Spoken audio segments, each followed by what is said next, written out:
Bonjour, c'est Ursule encore. On est le 23 novembre 2025. Alors je viens sonner la trompette aujourd'hui encore. Et je viens proclamer le retour de notre Seigneur Jésus-Christ. Amen. Soyons tous bénis. Soyons remplis de la joie du Seigneur. Amen. Alors, c'est l'heure de se redresser. Amen. C'est l'heure de se redresser. Notre texte se trouve dans Luc 21, au verset 20, c'est dit, lorsque vous verrez Jérusalem investie par des armées, sachez alors que sa désolation est proche. Alors que ceux qui seront en Judée fuient dans les montagnes, que ceux qui seront au milieu de Jérusalem en sortent, et que ceux qui seront dans les champs n'entrent pas dans la ville, car ce seront des jours de vengeance pour l'accomplissement de tout ce qui est écrit. Amen. Alors, voilà la parole de Dieu. Nous savons que l'esprit de notre Seigneur Jésus-Christ, c'est l'esprit de prophétie. Ça veut dire que quand une parole est sortie de la bouche de Dieu, ça peut prendre tout le temps que ça peut prendre, des siècles, des millénaires, ça va toujours s'accomplir au moment que Dieu a dit que ça va s'accomplir. Amen. Et nous sommes dans ce moment historique-là où les prophéties sont en train de se dérouler sous nos yeux. Soit on est ignorant complètement parce qu'on est dans un monde imaginaire, soit on les voit et puis on fait tout pour les ignorer, parce qu'au fait, on peut choisir de se comporter comme l'autrice qui, au fait, met la tête dans le sable pour dire « je n'ai rien vu », ou bien aussi on peut se dire « tiens, les choses sont en train de se dérouler sous nos yeux, il est important que je puisse m'apprêter. » Amen. Et le Seigneur nous dit, n'est-ce pas, il nous encourage à nous redresser, c'est-à-dire à nous apprêter.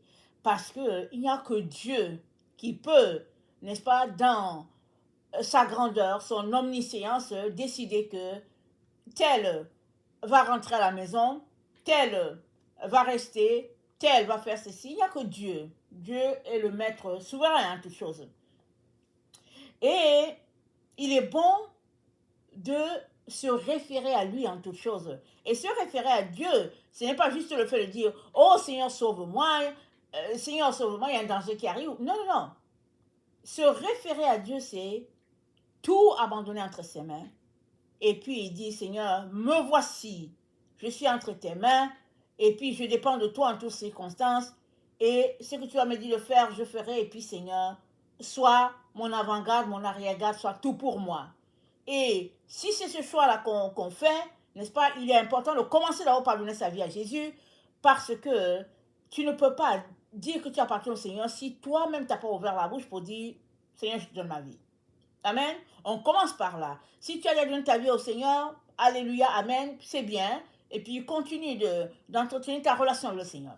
Si tu n'as pas encore donné ta vie à Jésus, alors je viens t'encourager, n'est-ce pas, par cette simple prière, en disant, Seigneur Jésus, merci de me rappeler, de nous rappeler que nous sommes dans les temps où les prophéties sont en train de s'accomplir et de me faire réaliser que j'ai besoin de toi.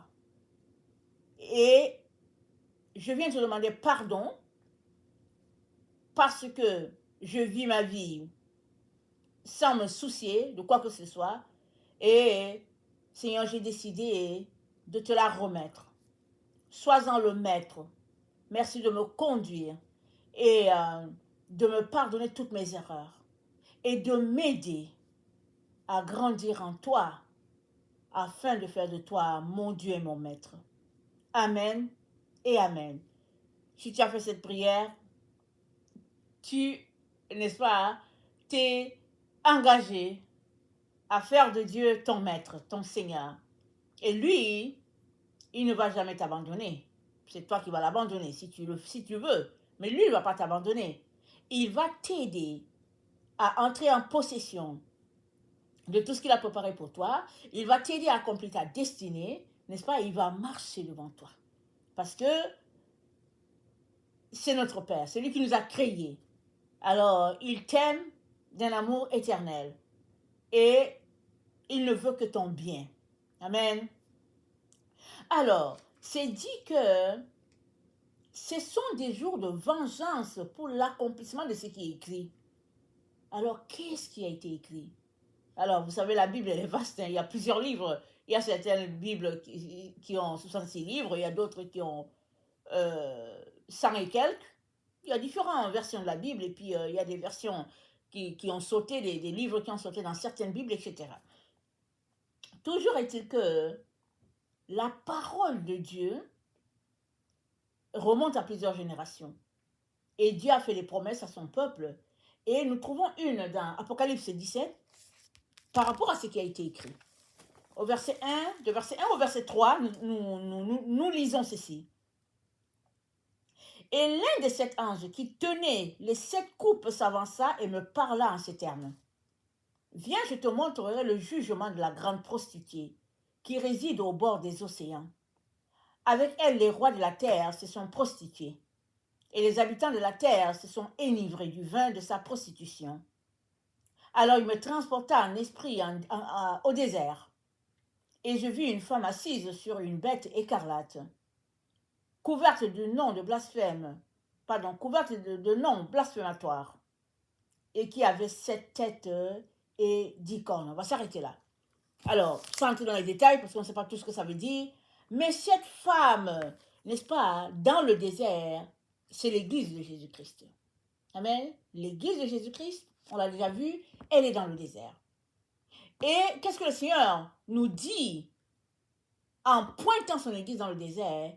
Il est en train de nous dire que c'est dans le désert que toi, son enfant, tu vas apprendre à le connaître. Ce n'est pas une punition, mais c'est ça. Si on se rappelle bien, Israël était bien en Égypte. Tout allait bien. Alors, et c'était vraiment un peuple esclave de Pharaon, mais ils mangeaient et puis à satiété, et puis ils adoraient les dieux de l'Égypte, et puis ils étaient là. Mais d'où venaient-ils? Ils venaient de la terre des Hébreux. Il y avait eu famine sur toute la terre. Joseph a été vendu en avant d'eux quelques années plus tôt, peut-être 20 ans plus tôt, et Joseph les a fait venir en Égypte parce que là-bas, la famine n'a pas eu lieu. Joseph a été envoyé en avant avec sa sagesse, si bien que toutes les nations se tournaient vers l'Égypte pour avoir mangé. Jacob aussi est allé en Égypte avec tous ses enfants et puis ses petits-enfants et tout. Et finalement, ils sont restés 400 ans. Et de là, la famille s'est multipliée, Jacob est mort, Joseph est mort et tout. Et finalement, les 400 ans que Dieu avait promis à Abraham, de sa descendance, sont arrivés et c'était le temps de la délivrance. Dieu a suscité un libérateur en la personne de Moïse et Moïse a fait sortir son peuple, le peuple de Dieu, de l'Égypte. Et où est-ce qu'il les a envoyés? Il leur a dit, je vous envoie sur la terre promise pour aller m'adorer. Il a dit à Pharaon, laisse aller mon peuple, parce que ici, en Égypte, mon peuple ne peut pas m'adorer. Aucun être humain en Égypte ne pouvait adorer d'autres dieux que le Pharaon, parce que le Pharaon était un dieu. Dans le temps, là où tu habites, tu adores le dieu de l'endroit où tu habites. Donc, en Égypte, le dieu c'était Pharaon. Tout le monde devait adorer Pharaon. Mais Dieu voulait tout simplement que son peuple lui soit consacré, parce que c'était le temps des choses qui devaient s'accomplir. Alors, Israël a appelé à sortir d'Égypte. Dieu a dit à Pharaon, laisse-le mon peuple. Le peuple était quinqué, tout joyeux. La délivrance s'est passée. C'était la première part. Ils sont partis avec beaucoup d'espoir, n'est-ce pas? Comme chacun d'entre nous. Quand Dieu dit, c'est le temps de faire ceci, on s'imagine toutes sortes de situations, on voit notre manière de concevoir la vie. Mais Dieu savait qu'il conduisait Israël en Égypte, au désert. Il les a fait sortir d'Égypte, là où ils pouvaient manger le concombre et tout ce qu'on pouvait imaginer, et ils étaient dans le désert. Vous pouvez imaginer le désarroi du peuple? Oh oui, le peuple était dans le désarroi le plus total. Si bien qu'ils se sont révoltés, ils ont critiqué Dieu et plusieurs sont tombés. Mais pourquoi est-ce que Dieu les a conduits dans le désert? C'est parce que c'est dans le désert que Dieu va voir le cœur de ses enfants. Quand c'est l'abondance, on est bien, tout le monde est bien. Mais dans le désert, quand c'est difficile, quand c'est dur, quand ce sont les moments, quand c'est un temps aride, qui veut entendre Dieu encore? Qui? C'est cette personne-là que le Seigneur va utiliser parce que si tu n'as pas abandonné Dieu dans les moments durs, ça veut dire qu'il peut compter sur toi, n'est-ce pas? Pour aller plus loin. Il peut compter sur toi pour guider le peuple. Et c'est comme ça que souvent Dieu teste ses différents bergers. Alors, Israël était dans le désert et c'est là-bas que, au lieu peut-être de 3 semaines, ils ont fait 40 ans. Dieu le savait? Oh oui, il savait qu'Israël ferait 40 ans. En 40 ans, on s'est dit que le péché, le mal, le mauvais comportement a eu à sortir d'eux. Et même, des parents sont morts dans le désert. Et Dieu a dit, cette génération de rebelles, ils ne vont pas entrer dans ma terre. Leurs enfants sont entrés. Les enfants qui n'ont pas connu, n'est-ce pas, le comportement, la rébellion de leur père, le Seigneur a dit, eux, ils vont entrer. Alors, les enfants sont entrés dans la terre promise, les parents sont tous morts dans le désert, et Dieu est en train de commencer quelque chose de nouveau. Alors, toute cette petite explication-là, c'est pour dire que le désert, c'est le lieu favori de Dieu pour nous modeler, pour faire de nous des personnes comme il aimerait. Rappelons-nous, Jésus-Christ allait se faire baptiser, il n'avait pas besoin, n'est-ce pas? Jean-Baptiste lui a dit, mais non, c'est à moi de me faire baptiser. Jésus a dit, laisse faire ce qui est écrit. Amen. Jean-Baptiste le fait baptiser, le Saint-Esprit descend sur lui, et qu'est-ce qui se passe? Le Saint-Esprit conduit Jésus au désert pendant 40 ans, pendant 40 jours. Et là, dans le désert, Jésus finit son jeûne, il a faim, c'est le moment de manger. Qui vient le rencontrer? Le diable. Le diable vient le rencontrer afin de l'empêcher de commencer son ministère.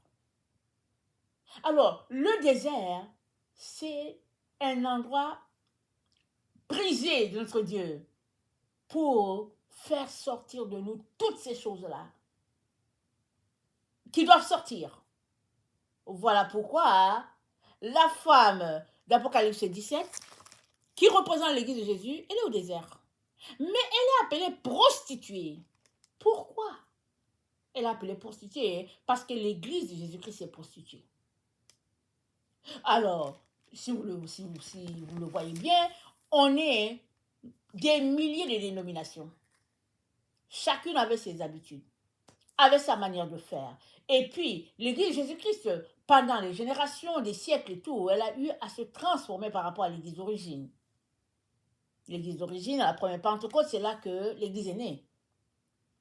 Mais les apôtres sont morts. Petit à petit, les choses ont changé. Et si bien qu'il y a des choses que les apôtres ont apportées qui ne sont plus là. Et il y a d'autres choses qui sont là, hein, qui viennent tout simplement des êtres humains. Et qui sont là comme des habitudes qu'il faut faire. Et chaque dénomination a sa manière de concevoir le culte, a sa manière d'adorer Dieu. Et puis, bon voilà. Si bien que l'église de Jésus-Christ est devenue tout simplement une prostituée. En plus du fait qu'il y a des milliers de dénominations, des milliers de façons de faire, on n'a pas besoin d'aller dans le monde pour chercher où se trouve l'église de Jésus-Christ. On a juste besoin de venir dans l'église de Jésus-Christ pour voir que le monde y est. Alléluia. C'est ça qui se passe. Le monde est dans l'église de Jésus-Christ. Voilà pourquoi Jésus-Christ l'appelle la prostituée. Et voilà pourquoi il a dit, il va commencer par juger sa maison. Parce que la maison de Dieu est appelée à être pure, sainte. Jésus-Christ est mort pour elle. Il est mort pour son église afin de faire d'elle, n'est-ce pas, un joyau, une perle, sans tache, ni ride, ni rien de semblable. Il a donné sa vie, n'est-ce pas, afin que l'église, qui représente son corps, soit pure, nickel, à l'exemple du mari et de sa femme. Mais, pour X raisons, l'Église de Jésus-Christ a décidé tout simplement de s'acclimater. Alors, on fait telle chose dans telle dénomination, on fait telle autre, et puis bon, voilà. Et finalement, c'est un méli-mélo. Et Jésus-Christ dit, c'est l'heure de se redresser. Il le dit à qui? Il le dit à son Église. Pourquoi? Parce que le jugement va commencer par la maison de Dieu, c'est dit dans 1 Pierre. Et c'est dit que si ça commence par la maison de Dieu, quel sera le sort des autres qui n'appartiennent pas à Dieu? Et Dieu nous dit de nous redresser, c'est-à-dire d'évacuer tout ce qui doit être évacué. D'enlever de nous toutes les saletés.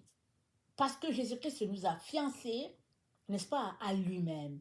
À lui-même. Dans Éphésiens, c'est dit qu'il a rendu son Église pure et saine afin de se la présenter à lui-même d'abord. Et après, il va la présenter à son Père. Comme dans sa prière sacerdotale, il a dit, Père, je te loue de ce que tu as caché ces choses-là aux riches et tu les as montrées aux simples, aux pauvres. Il a dit, garde-les. Je ne suis plus là, hein, mais garde-les afin que là où nous sommes, eux aussi ils viennent, afin qu'ils soient un comme nous. Jésus-Christ a prié pour la sainteté, pour la pureté de son Église, avant même d'aller à la croix. Et aujourd'hui, encore, sa parole vaut. Parce que sa parole ne tombe pas. Elle est effective. À partir du moment où Jésus-Christ a fait sortir la parole, elle est. Et puis c'est tout. Maintenant, c'est à nous de nous examiner. Parce que la parole de Dieu dit que nous sommes le temple de Christ. Nous sommes son corps. Alors Jésus-Christ, il est pur, il est saint, il est la tête. Il ne peut pas être multicolore. La tête ne peut pas être pure et puis saine et puis le corps, un corps caméléon. Non. Voilà pourquoi Jésus-Christ nous dit de nous sanctifier, de nous purifier, de nous redresser. Et ça, c'est au désert. Ça veut dire quoi? Il n'est pas en train de te dire de prendre tes affaires, d'aller t'installer, je ne sais pas dans quel coin, sans habitants ou quoi. Mais non. Il est en train de dire, c'est des temps où toi-même, tu dois choisir de te dépouiller de toutes ces choses-là qu'il y a sur toi. Au niveau de tes pensées, au niveau de ton cœur, au niveau de ton corps, partout, au niveau de tes émotions, toutes ces choses-là qui ne plaisent pas à Dieu, il te dit d'entrer dans le désert. Et souvent, ça va prendre que tu puisses même te séparer de tes amis. Parce que tu te rends compte que quand tu es avec eux, vous avez tellement du fun que tu n'as pas le temps de Dieu. Tu es avec eux, vous riez, vous jouez, et puis vous êtes content. Mais tu ne peux pas être en même temps avec eux et en même temps avec Dieu. Tu as besoin de choisir entre tes amis et puis entre Dieu. Et le désert commence quand tu décides de te séparer de tes amis pour te mettre à part pour ton Dieu. Ils vont te critiquer, ils vont te juger, ils vont t'insulter. Pas grave, parce que tu n'as rien contre eux. Tu es en train de chercher le chemin qui va, n'est-ce pas, te conduire à ton Dieu dans une intimité profonde afin de te dépouiller comme Jésus-Christ l'a fait à la croix.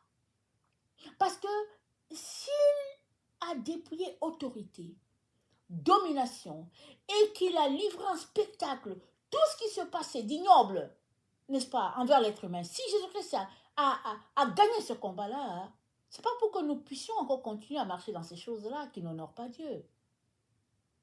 Voilà pourquoi le désert est le lieu approprié pour quiconque aimerait connaître son Dieu. Amen. Maintenant, la chose curieuse qui se passe, c'est que c'est dit que les rois de la terre se sont prostitués avec elle. Et les habitants de la terre se sont enivrés du vin de sa prostitution. Comment? C'est que l'Église est appelée à convertir toute la terre. C'est ça l'histoire. Si tu es enfant de Dieu, tu es appelé à refléter le royaume de Dieu. Tu es l'ambassadeur de Dieu sur la terre. Mais qu'est-ce qui se passe? Il se passe qu'en tant qu'enfant de Dieu, on s'est retrouvé tout simplement à faire comme le monde. On s'est retrouvé à faire comme le monde fait. Et si bien que, finalement, que tu sois dans l'église ou que tu sois dehors, bonnet blanc, blanc bonnet, c'est la même chose. Et Dieu dit, ça ne peut pas continuer comme ça. C'est ça que Dieu dit. Voilà pourquoi il nous dit, c'est l'heure de se redresser par rapport à tout ce qui a été écrit. Les choses ont été écrites par rapport à Jérusalem, par rapport à la nation d'Israël, parce qu'en ce temps, c'était juste Israël qui connaissait Dieu. Mais maintenant, les temps se sont accomplis, les temps ont changé, si bien que Jésus-Christ est venu, il est mort, il a racheté toute la terre. Toute la terre a été rachetée par Jésus-Christ. Ce n'est plus la nation d'Israël. Si bien que tu ne peux plus dire que tu appartiens à Jésus et puis garder sur toi les traditions païennes. Et vivre avec les choses que Dieu n'aime pas. Alors, Dieu nous dit, quand vous verrez Jérusalem investie par les nations, par les armées, pardon, sachez alors que sa désolation est proche. Alors, et il dit, ces choses doivent arriver car ce sont des jours de vengeance pour l'accomplissement de ce qui est écrit. Les jours de vengeance. Vengeance de qui? Vengeance de notre Dieu par rapport à ce qui est écrit. Et ce qui a été écrit, ça a été écrit depuis les temps anciens. Depuis le temps d'Abraham, Dieu a promis, n'est-ce pas, des choses qui devaient arriver afin de rassembler en un seul corps ses enfants. Et dans Jérémie 50, amen, attendez, dans Jérémie 50, au verset 14, c'est dit, attendez, est-ce que ok. Jérémie 50, verset 14, c'est dit,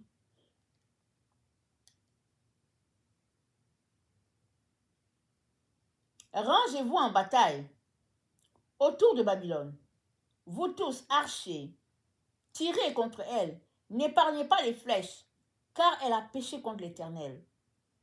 Poussez de tous côtés contre elle un cri de guerre. C'est contre Babylone.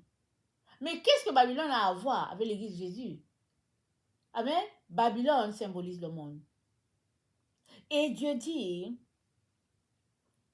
il dit, car elle a péché contre l'Éternel. Mais Babylone n'était pas une nation qui connaissait le Dieu d'Israël. Non. Mais Dieu dit qu'elle a péché. Il est arrivé que quand Juda a été déporté, qui s'est retrouvé à Babylone, n'est-ce pas? Le roi Nebuchadnezzar a été converti et puis le peuple babylonien a appris à connaître le Dieu d'Israël. Et puis, ils ont appris à marcher sous la crainte de ce Dieu-là parce que ce Dieu d'Israël a dit que toutes les nations de la terre seraient sous l'autorité du roi Nebuchadnezzar. Alors, Babylone a aussi appris à connaître le Dieu d'Israël. Si bien que toutes les nations, finalement, savaient qu'il y a un Dieu qui règne sur toute la terre et puis ce n'est pas les dieux d'hommes. C'est le Dieu créateur de tout l'univers. Et il était donc du ressort de toutes les nations, n'est-ce pas, de marcher en obéissance à ce Dieu-là, de chercher les prophètes pour savoir qu'est-ce que le Dieu d'Israël dit. C'est ça qui se passait. Dans le temps, plusieurs rois sur la terre voulaient savoir qu'est-ce que le Dieu d'Israël a dit. Alors les rois étaient soumis, les rois en Éthiopie, je ne peux pas citer tous les pays, mais voilà, tous les rois dans les grandes nations, en Égypte, les nations environnantes et tout le monde savait qu'il y avait un Dieu qui régnait et puis c'est le Dieu d'Israël. Mais il est arrivé que ils sont retrouvés à pratiquer les œuvres des ténèbres et aussi à parler du Dieu d'Israël et puis finalement, Israël aussi s'est converti. Il s'est converti à l'idolâtrie de ces nations-là, et si bien que toute la terre a été infestée. Et Dieu dit, bon, maintenant je vais juger. Je vais juger. Et il va juger tout le monde, y compris l'Église, y compris les païens, il juge tout le monde. Et au-delà de juger, il veut sauver. Voilà pourquoi il demande à tout le monde de se redresser. C'est pas juste aux nations païennes qu'il dit de se redresser. Il dit à tout le monde, redressez-vous. Parce que ce sont les temps de vengeance des choses qui ont été promises, des choses qui doivent arriver.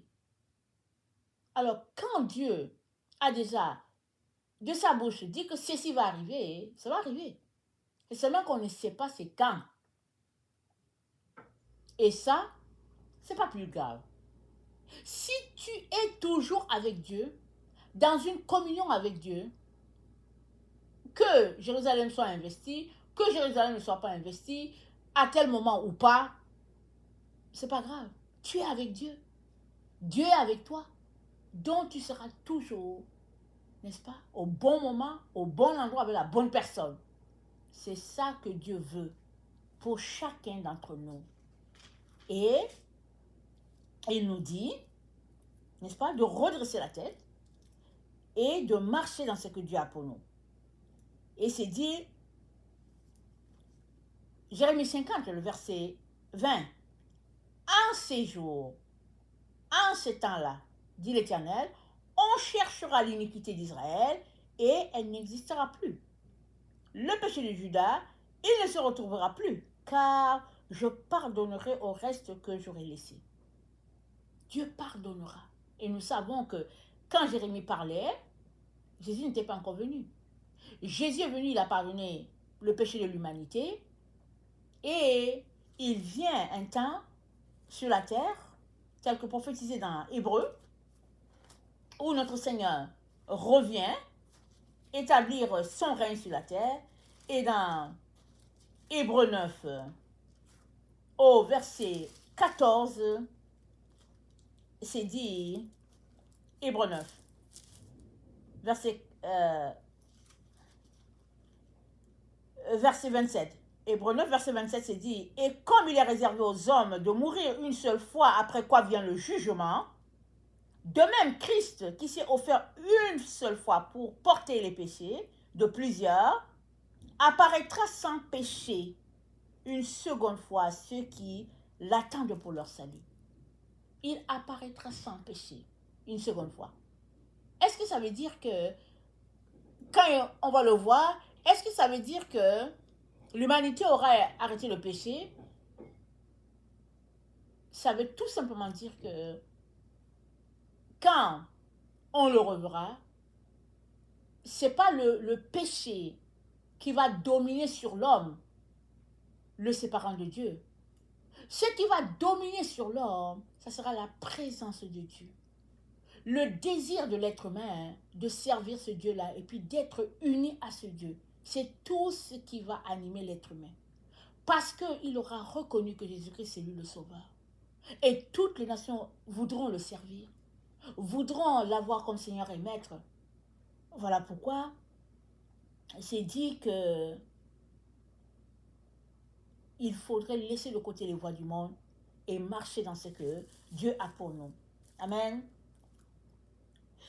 Parce que c'est par l'effusion de son sang qu'il nous a rachetés.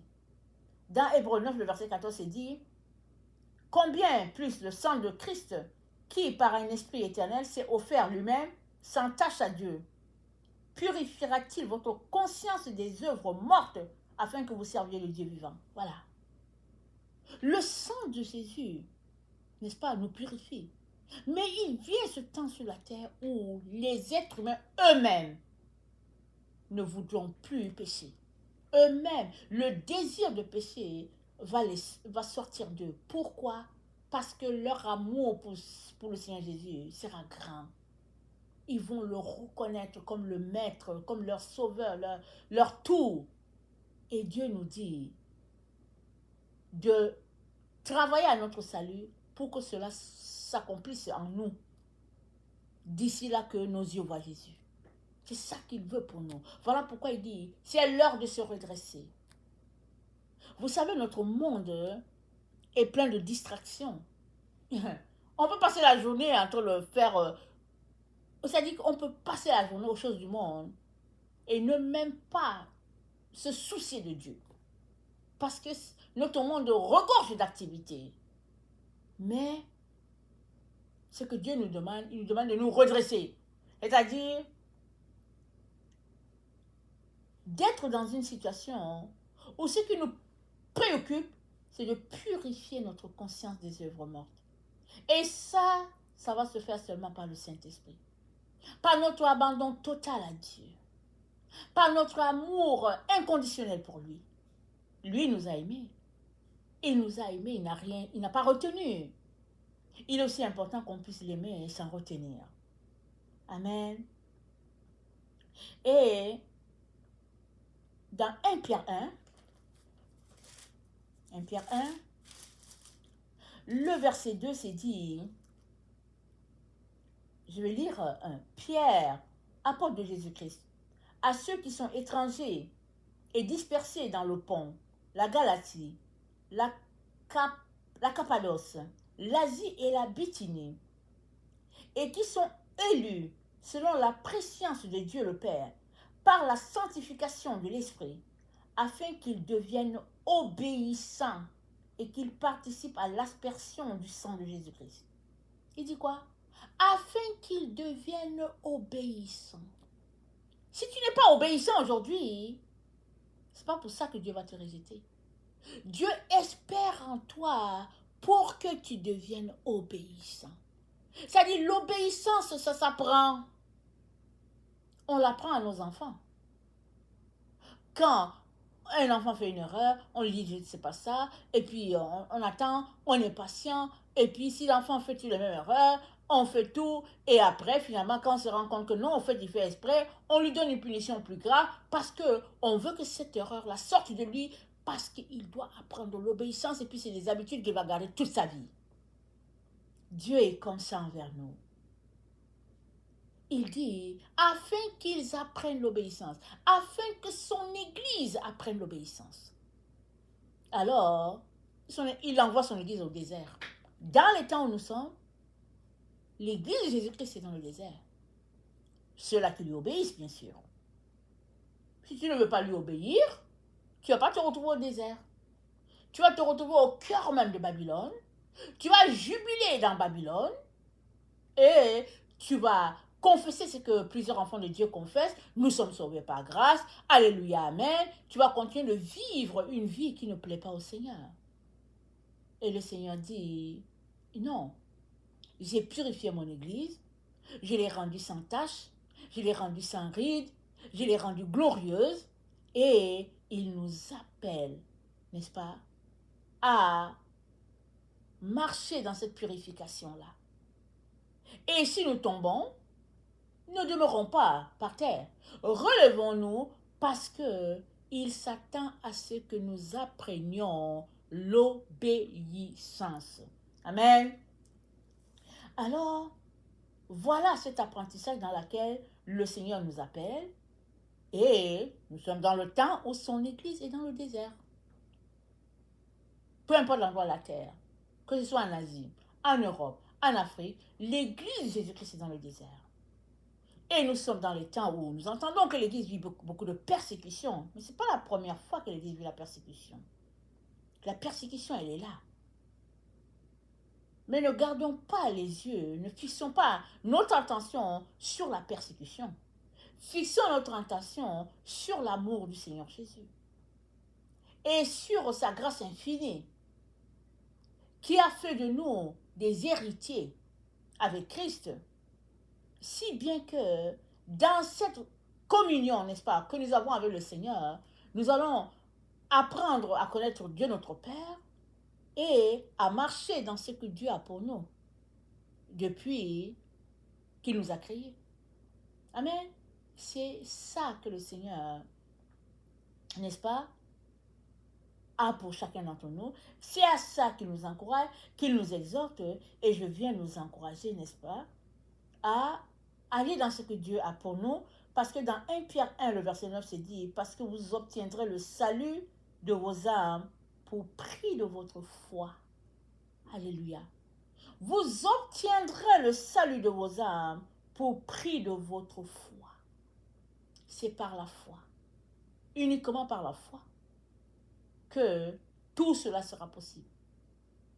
Si on n'a pas foi en Dieu, on ne pourra pas s'en sortir parce qu'on aura foi en nous-mêmes, ou bien on aura foi en quelqu'un d'autre, ou bien on aura foi dans le système, ou bien on aura foi dans notre argent, dans notre gloire. Et tout ça, ça ne peut pas nous aider. La seule chose qui peut nous aider, c'est d'avoir foi en Dieu. C'est de placer notre foi en Dieu comme Abraham a placé sa foi en Dieu. Et tout ce que Dieu lui a dit qu'il devait lui est arrivé. Et c'est dit qu'Abraham a espéré au-delà de toute espérance. Alors, si tu ne places pas ta foi en Dieu, tu vas essayer de voir avec tes yeux, mais qu'est-ce qui arrive? Qu'est-ce qui se passe et tout ça? Dieu ne veut pas que tu sois dans cet état de panique. Il aimerait tout simplement que tu lui abandonnes tout. Et lui va t'aider à cette vie de sainteté, cette vie consacrée à Dieu, que Jésus-Christ a acquis pour nous. Il va nous aider à nous purifier, à nous sanctifier, de telle sorte qu'on puisse être préparé à tout ce qu'il a pour nous. C'est l'heure de se redresser. L'ennemi a un plan sur la terre, mais le plan de Dieu est glorieux. Amen, le plan de Dieu est glorieux. Donc, l'église est au désert pour être transformée. Et toi, y es-tu? Oui, l'église modèle de Jésus-Christ, elle est au désert. Jésus-Christ a dit, c'est ça. C'est l'endroit où l'église doit être. Au désert, c'est tout. Et si toi, tu es un leader d'église, si tu es un membre d'église, peu importe quelle église tu fréquentes, Dieu est en train de te dire, si tu veux me connaître, alors sors de tout ce qui est confort, de tout ce qui est taillé sur mesure pour l'église. Sors de là et puis viens dans une marche d'intimité avec Dieu. Une marche de communion. Alors, apprends de lui. Sois à son écoute. Il te guidera, il te conduira et il t'aidera à être transformé à son image, à sa gloire, de telle sorte que tu deviennes un modèle pour plusieurs. Et que la gloire de Dieu puisse se répandre sur la terre par toi. Amen. Et voilà comment Dieu fonctionne avec chaque personne, peu importe l'endroit où elle se trouve, peu importe le continent. Et il veut le faire pour toi aujourd'hui. Amen. Redresse-toi. Laisse aller toutes ces choses-là qui te gardent captif. Redresse-toi. C'est-à-dire, donne ta vie à Dieu totalement. Et laisse-le te transformer. Amen. Et amen. Et amen.